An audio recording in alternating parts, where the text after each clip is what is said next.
Taureau,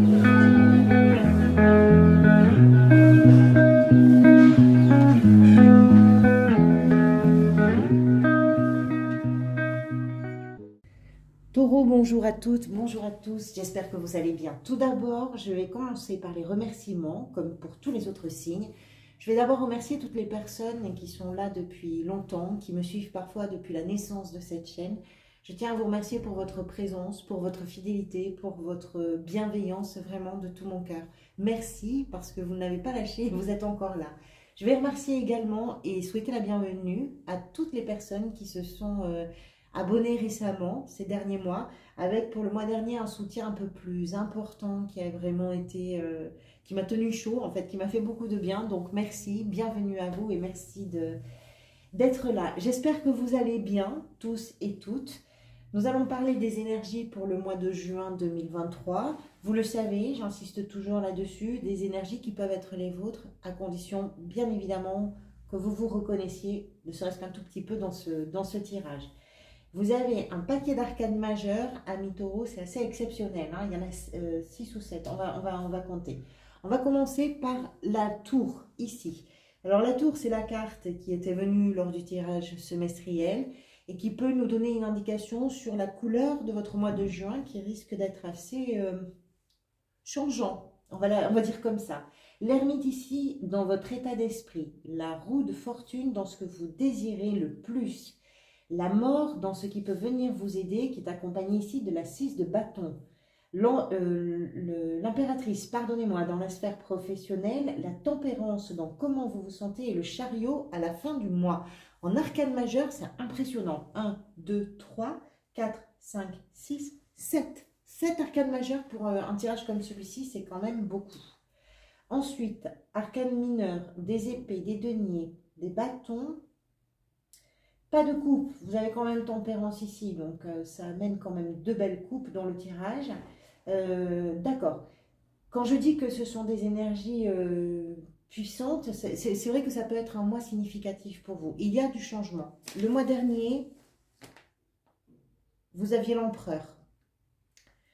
L'empereur qui est une carte qui nous parle de ce que vous avez décidé peut-être de prendre en main, de prendre en charge, de structurer ou de faire à votre façon en tout cas, en étant le ou la responsable de vos décisions, de vos choix, de votre détermination, de vos désirs, de votre volonté.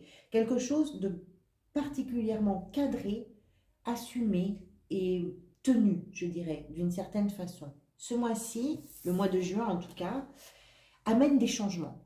La tour, c'est un changement. Alors parfois, les gens craignent un peu l'aspect, on va dire, brutal de la tour. Parce que les changements arrivent d'une façon plutôt soudaine. Dans la mesure où vous avez, vous, dans ce tirage, la mort en plein cœur du tirage, dans ce qui vient vous aider, je pense que c'est un changement que vous initiez. Alors, ça peut être vraiment à l'intérieur de vous. Ce ne sont pas forcément des circonstances qui vont être totalement bouleversé. Ça va dépendre de votre situation individuelle, bien évidemment. Certains pourraient voir vraiment des changements arriver par le biais d'un message, d'une situation, quelque chose qui arrive d'une façon presque inattendue. C'est soudain, tout change complètement. Mais ça peut être aussi à l'intérieur de vous. C'est-à-dire que dans la mesure où vous avez décidé des choses précédemment, vous les avez posées, structurées, dans votre tête, c'est carré. Ben tout ça, ça amène un changement, mais un changement très important, un changement fondamental. C'est-à-dire qu'on considère avec une énergie comme la tour qu'il y a un avant et qu'il y a un après. À vous de voir comment ça peut résonner pour vous. Je vois plutôt l'aspect positif du changement. Mais par contre, c'est radical. C'est quelque chose de... Ça peut vous surprendre, ça peut surprendre votre entourage. C'est... Voilà. Il y a cette notion-là. Ça surprend, la tour. Votre état d'esprit, vous avez l'ermite avec la 7 d'épée. Vous avez 2 cartes dans les relations. Ici, vous avez la 5 d'épée. La 5 et la 7 d'épée, il y a des choses qui marchent pas très droit. Vous allez comprendre. L'ermite avec la 7 d'épée. L'ermite, d'abord, vous le savez, maintenant, c'est un sage. C'est le sage à l'intérieur de nous. C'est ce temps que l'on s'accorde, que l'on s'octroie par moment, parce qu'il y a un besoin vraiment de réfléchir, de réfléchir à soi, de réfléchir au monde, de réfléchir à ce que nous vivons, de réfléchir à ce que l'on veut ou ce que l'on ne veut pas, parce qu'il y a besoin de passer un cap, de passer une étape quelque part. Le pape, c'est une compréhension un peu plus, je dirais, comment je pourrais vous dire ça? C'est savoir prendre du recul. Vous savez, comme quand on fait un zoom arrière sur une scène qu'on est en train de vivre, on fait un zoom arrière, ça permet de mettre un petit peu les émotions à distance et de mieux comprendre ce qui se passe. C'est comprendre soi, comprendre l'être humain, ce sont des questions existentielles en réalité. Mais ces questions-là, elles viennent donner des clés de compréhension pour permettre de passer un cap, pour permettre d'aller à l'étape suivante. Vous, cette sagesse-là, ce recul, vous le prenez peut-être par rapport à une situation qui n'est pas très franche du collier avec la 7 d'épée, parce que c'est une énergie de ressenti plutôt, mais où les choses ne sont pas clairement dites, où les choses ne sont pas totalement avouées. On sait certaines choses, mais on ne sait pas tout. On dit certaines choses, mais on ne dit pas tout. Donc il est possible que dans votre histoire, dans votre expérience de vie actuelle, il y ait une situation où vous sentez qu'il y a des choses qui ne sont pas tout à fait honnêtes ou pas tout à fait avouées ou pas tout à fait assumées de votre côté ou peut-être en face de vous, j'en sais rien. Et que tout ça, ben, là, si je prends cette première ligne, tout change parce que vous avez besoin de dépasser un cap, de comprendre ce qui se passe réellement, mais peut-être, pas peut-être, pour mieux avancer. Et ça change beaucoup de choses pour vous. C'est assez profond, hein, le changement. Si ça vous parle, bien évidemment. Qu'est-ce qui a pu vous amener vers tout ça? C'est l'as de denier. Alors, les deniers, habituellement, vous le savez, peuvent être associés à tout ce qui a de la valeur. Donc, on parle plutôt de biens matériels, d'argent, de finances, etc. Ça peut être des nouvelles opportunités, ça peut être des augmentations, un nouveau poste, etc. Ici, étant donné le tirage assez particulier que vous avez, j'ai plutôt l'impression qu'il s'agit de vos valeurs, pas tant financières que humaines, que relationnelles. C'est-à-dire que cet as peut représenter quelque chose que vous avez peut-être voulu initier, qui vous semblait particulièrement important, mais qui n'a pas tenu forcément sa promesse, qui n'a pas pu se déployer ou se développer comme vous l'auriez souhaité. Ça peut être également l'idée que vous avez mis en terre une graine qui correspond à vos valeurs, à ce qui vous engage, à ce que vous avez envie de défendre, et que cette chose-là sur laquelle vous avez probablement travaillé précédemment, c'est quelque chose qui amène au changement sur le mois de juin. Ça va dépendre de votre situation. Je ne pense pas que ce soit financier, encore une fois. Je ne peux pas l'exclure complètement, mais sincèrement, par rapport à ce tirage, j'y crois pas trop. Ce que vous désirez, c'est le changement. Alors, le changement ici, le changement ici, le changement dans ce qui vient vous aider. Il y a quelque chose que vous voulez voir bouger. Hein. C'est pour ça que la tour, moi, je ne suis pas sûre que ce soit quelque chose de la vie qui vienne vous cueillir. Parfois, c'est ça aussi, hein, la tour. C'est quelque chose qui arrive, qui débarque dans notre vie, qui déboule et qui bouleverse complètement tout. Ça peut être un coup de foudre, hein, parfois. On rencontre quelqu'un, c'est un grand coup de foudre. Ça peut être ça, hein, pour certains et certaines, d'ailleurs. Ce que vous voulez, c'est la roue de fortune, c'est-à-dire que l'histoire se mette un peu en marche, que la vie avance, que les changements arrivent, que ça avance d'une façon ou d'une autre, dans le bon sens, dans le mauvais sens. Je crois que la question que vous vous posez, elle n'est pas tellement là, parce que vous avez le recul de l'ermite. La question que vous vous posez, est ce que vous désirez, ce que vous voulez enclencher, ce sont des changements. Et c'est probablement aussi en terminer avec un chapitre qui peut-être faisait d'une façon ou d'une autre du surplace. Parce que quand on désire autant le changement, c'est que quelque chose était bloqué, vissé, serré, ou je ne sais pas, pris dans un carcan quelque part, et que ça ne bougeait pas du tout. La roue de fortune, c'est ça. Vous avez envie que la vie prenne un peu le relais, que la vie s'en mêle. Dans le sens, pas de s'en mêler les pinceaux, hein, dans le sens de j'arrive et je me mêle de tout ça un petit peu. Je bouscule les choses. Et peut-être aussi que vous avez envie que ça ne dépende pas que de vous. Parce que la roue de fortune, c'est aussi ça. C'est-à-dire que même si vous, vous appelez le changement de tous vos vœux et de toutes vos forces à l'intérieur de vous, vous avez peut-être aussi conscience, et c'est peut-être pour ça aussi que vous le voulez, que tout ne peut pas dépendre de vous. La roue de fortune, c'est la vie. On n'est pas responsable de tout avec la roue de fortune. En tout cas, dans les changements qui s'opèrent, c'est l'histoire de la vie, c'est le destin, pour ceux qui croient au destin, c'est l'histoire qui est en marche. Ce qui peut venir vous aider, la mort accompagnée de la 6 de bâton. On est en plein dedans, c'est de renaître de tout ça, c'est une véritable métamorphose parce que pour vous, cette métamorphose représente une réussite, représente une victoire, représente quelque chose que vous êtes parvenu à réaliser de façon concrète, réelle, matérielle, dans la matière. La 6 de bâton, c'est quand on s'est bagarré vraiment, parfois avec ses propres démons, hein, quand on s'est bagarré avec ce qui faisait résistance en face ou à l'intérieur de soi, et qu'on revient de cette bataille victorieux ou victorieuse. C'est ça, la 6 de bâton. Et on commence à récolter les fruits de cette victoire. Il y a beaucoup de satisfaction. C'est quelque chose qui se partage. On ne fête pas ses victoires ou ses réussites tout seul dans son coin. On vient, les gens sont là pour saluer le retour victorieux de ce personnage. Ce qui vient vous aider, c'est de métamorphoser complètement quelque chose. Et c'est une vraie victoire pour vous. Et c'est une victoire que vous pouvez partager. C'est une victoire que l'on vous reconnaît.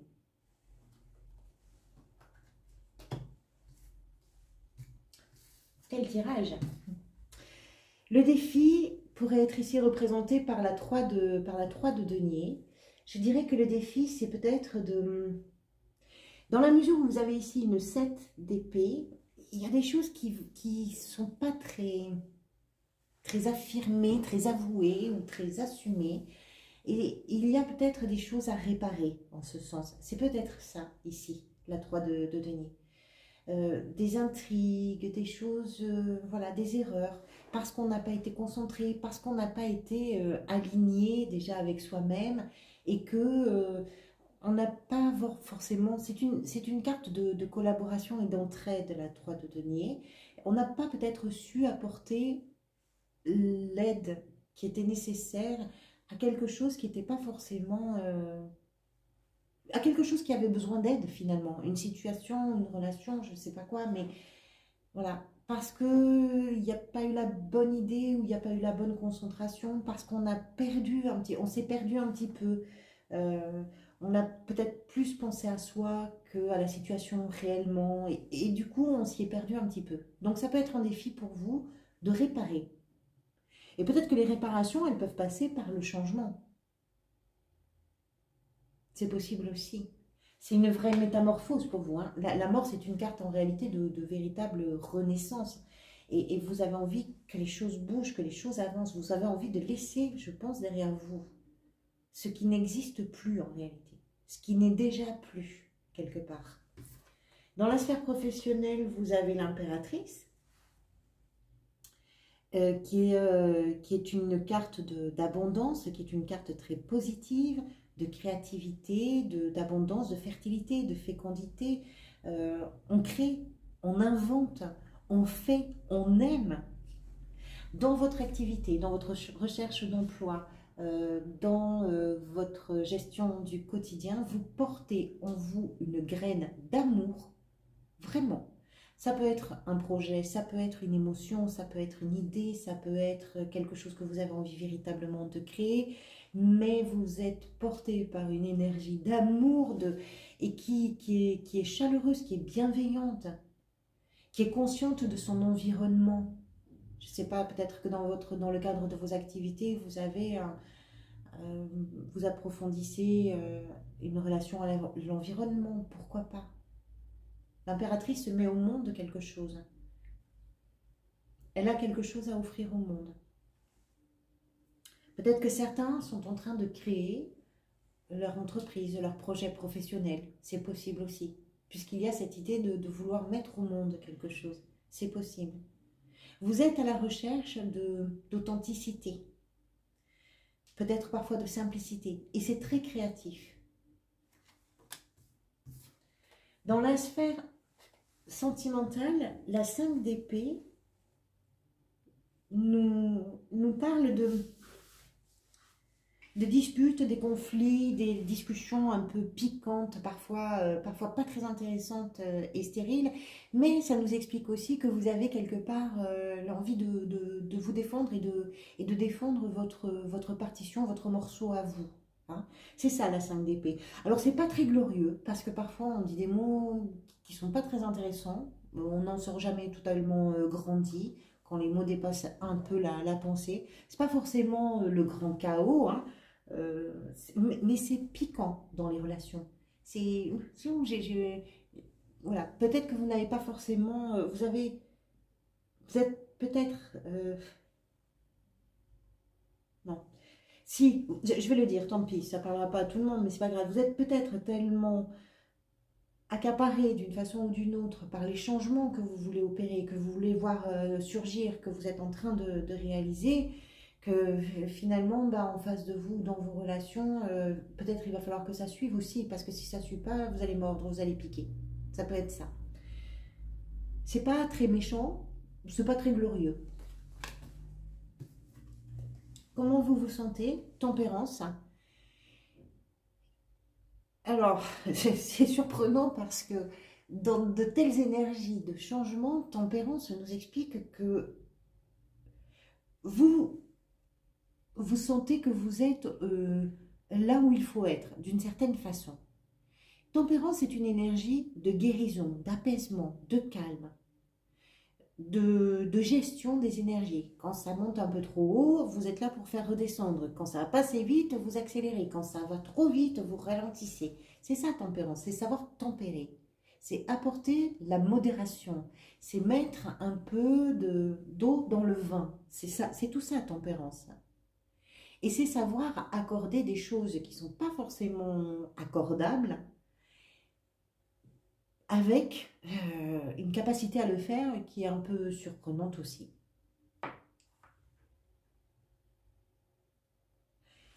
Sur la carte, le personnage fait couler l'eau. Normalement, l'eau devrait couler de haut en bas. On a plutôt l'impression qu'elle monte.